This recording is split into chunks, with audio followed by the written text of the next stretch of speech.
पुस्तकाच्या बैठकीत सगळ्यात पहिला मुद्दाच आपला 130 एकरवर doctor Babasaheb Ambedkar international park झाले पाहिजे हा होता. पहिल्या मुद्द्यावर आपण चर्चा केली आणि आम्ही त्यांना विचारलं की 200 दिवसापासून आंदोलन चालू आहे, शांतप्रिय पद्धतीने आमचे सगळे अनुयायी आंदोलन करत आहे, आंबेडकरवादी डीपी प्लॅन मध्ये हा नॅशनल पार्क होता, बिल्डरच्या फायद्यासाठी एनआयटीने आता टेंडर काढून ही जागा विकली. जनतेची मागणी आहे की इथे नॅशनल पार्क व्हावा. ती सरकारकडे मागणी रेटण्याचं काम जनता या लोकशाहीमध्ये या संविधानाच्या कायद्यानुसार करू शकते.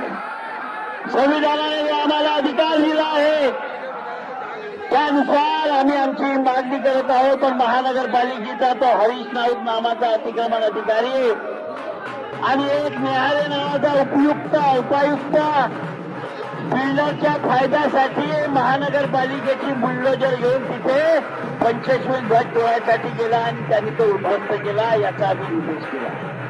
आणि आमची मागणी आहे, आम्ही 25 तारखेपर्यंत तो वेळ दिला आहे की या दोन्ही अधिकाऱ्यांवर गुन्हा दाखल करावा, यांना बडतर्फ करावं, ही आमची मागणी आयुक्ताकडे होती.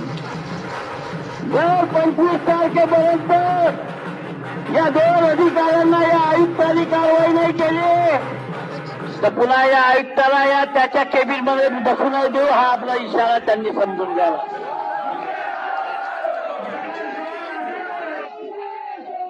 बर्डीचे आमचे हॉकर्स जे आपला उदरनिर्वाह चालवण्यासाठी कोपऱ्यात उभे राहून धंदा करतात त्यांच्यावर 353चा गुन्हा दाखल त्या हरीश राऊत नावाच्या अतिक्रमणवाल्या अधिकाऱ्यांनी केला. हे हॉकर्स लायसन्सधारी हॉकर्स आहे, परंतु एका बिल्डरच्या इशाऱ्यावर महानगरपालिका पोलीस यंत्रणेचा उपयोग घेऊन 60 पोलीसवाले तिथे लावते. महानगरपालिकेची पूर्ण अतिक्रमणची यंत्रणा तिथे राहते आणि या बिल्डरला उचलून नेऊन पोलीस लाईन टाकलीला टाकते, त्यांच्यावर 353चे गुन्हे दाखल करते. हा अन्याय नाही आहे का सामान्य माणसावर जो उदरनिर्वाह कमवतो त्याच्यावर? आणि या अन्यायाच्या विरोधात आता मोर्चा आणि आयुक्ताला याचा जाब द्यावा लागेल तर हा बिल्डरच्या हिताचा, मोठ्या लोकांच्या हिताचा आहे की सर्वसामान्य गरिबाचा हिताचा आहे, त्याची रोजीरोटी नष्ट करणाऱ्याचा विचाराचा आहे का हे त्याला सांगावं लागेल. मित्रांनो, या शहरात कचरा आपण पाहत असाल, दिवाळीच्या तोंडावर प्रत्येक गल्लीमध्ये कचरा आहे, पण त्या कचरा कंपनीवाल्यांना सांगण्याची ताकद या आयुक्तामध्ये नाहीये, कारण की ती आयुक्ताचं काही लेनदेन असून त्यांच्याशी. आणि म्हणून सगळ्यांच्या गल्ल्या गल्ल्यात कचरा आहे. उद्या लक्ष्मीपूजनाचा दिवस आहे, जर उद्या तुमची गल्ली साफ नाही मिळाली तर आपण लोक लावून टेम्पो लावून तो कचरा या आयुक्ताच्या घरात आणून उद्या टाकू. मित्रांनो, तयारी आहे ना? या शहरामध्ये ओसीडब्ल्यू कंपनी अमृत योजनेअंतर्गत लोकांच्या घरासमोरून नाल्या टाकल्या, पाईप टाकले, लोकांच्या घरासमोर धुळीचं साम्राज्य आहे. पण त्या ठेकेदाराकडून पॅचवर्क करून घ्यायची हिंमत नाही, कारण की 10% हे कमिशन इंजिनियर आणि सगळ्यांना माहित नाही, आयुक्ताला देते का तो? तर अशा पद्धतीनं या नागपूर शहरातल्या जनतेवर अन्याय आहे.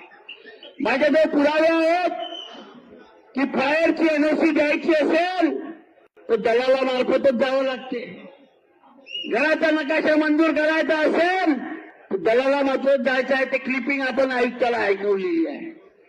आणि जर या अशा परिस्थितीत जर हा आयुक्त सुधारला नाही तर अंदर बसलेले आयुक्त साहेब ऐकून घ्या, या शहरातल्या जनतेने हातात दांगड्या घातलेल्या नाही, तुम्हाला याचा जाब द्यावा लागेल. शेवटी या महानगरपालिकेत शहरातल्या जनतेचा कराचा पैसा आहे. आम्ही लोकांसाठी लढतो, आम्ही जनप्रतिनिधी आहोत, लोकांना आम्ही निवडून दिलं आहे. मला माहिती आहे, मी महाराष्ट्राच्या विधानसभेचा सदस्य आहे. आणि जर या शहरामध्ये अधिकारी अशा पद्धतीने लोकांवर अन्याय करत असेल गरिबांवर 353 पोलिसांच्या मदतीनं दाखल करत असाल तर आमच्या सगळ्यावर 353 लावून आम्हाला आतमध्ये टाकून द्या. आमची दिवाळी आम्ही जेलमध्ये करायला तयार आहे. परंतु तुम्ही आम्हाला पोलीसचा दबाव दाखवाल, 353 ची कलम दाखवाल आणि सांगाल की तुम घर चले जाओ. तर साहेब तुम्ही ऐकून घ्या, आम्ही रस्त्यावरच्या लोकांना न्याय द्यायसाठी रस्त्यावरच आंदोलन करू आणि या शहरातल्या लोकांना न्याय देऊन जाऊ. आणि चेतावणी देण्यासाठी आज आम्ही इथे आलेलो आहोत की तुम्ही सुधरून जा. कोणत्या बिल्डरच्या पाठीशी नका राहू. बिल्डरच्या सांगण्यावरून 130 acre Ambedkar park national park झाले पाहिजे त्याचं आंदोलन चिरगवण्याचा प्रकार नका करू तुम्ही. ते ज्या अधिकाऱ्यांनी केलाय त्याच्यावर गुन्हा दाखल करा आणि उत्तर द्या हे सांगण्यासाठी आम्ही आलेलो आहोत. मित्रांनो, दिवाळीचा दिवस आहे. उद्या काम आहे. जर आपल्या भागातला कचरा नाही उचलला तर जमा करून आयुक्ताच्या घरी आणायचा आहे आणि मग दिवाळी त्याच्या इथे करायची आहे. 25 तारखेला जर आंबेडकर पार्क जे तोडायला आले त्यांनी पंचशील उद्ध्वस्त केला, त्यांना जर त्याच्यावर गुन्हा दाखल करून सस्पेंड नाही केला तर त्याच्या विरोधातही आपल्याला याच्याकडून न्याय घ्यायचा आहे. आणि म्हणून मला असं वाटते की या शहरातल्या या समस्या सोडवण्यासाठी आपण सर्व मिळून संघर्ष करू. हे शहर तुमचं आमचा इथेच पैदा झालो, इथेच मरायचं आहे. जे नोकरी करायला येतात ते 2.5-3 वर्ष चालले जातात. त्यांनी या शहरातली शांतता भंग करू नये ही आमची अपील आहे त्यांना. जर शहरातली शांतता भंग कराल तर जशात तसं उत्तर दिलं जाईल अशी आमची सूचना आपण लक्षात घ्यावी.